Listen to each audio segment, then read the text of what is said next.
Seiring dengan perkembangan teknologi, media sosial telah menjadi bagian tak terpisahkan dalam kehidupan sehari-hari.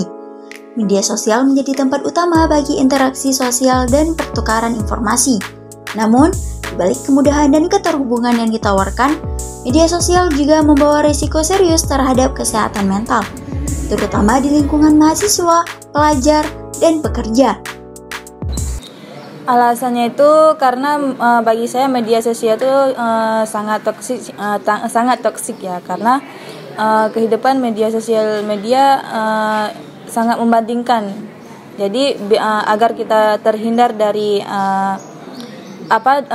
rasa toksik itu, ya saya lebih memilih untuk tidak aktif di media sosial, karena dengan saya tidak aktif di media sosial, saya merasa terhibur dengan dunia saya sendiri. Jadi nggak ada perbandingan. Misalnya kita melihat orang udah gimana, misalnya kita menghindar untuk dari rasa insecure gitu.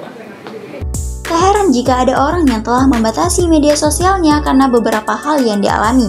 Dari kota Banda Aceh, saya Zian Ulfia bersama kru yang bertugas Araniri TV melaporkan.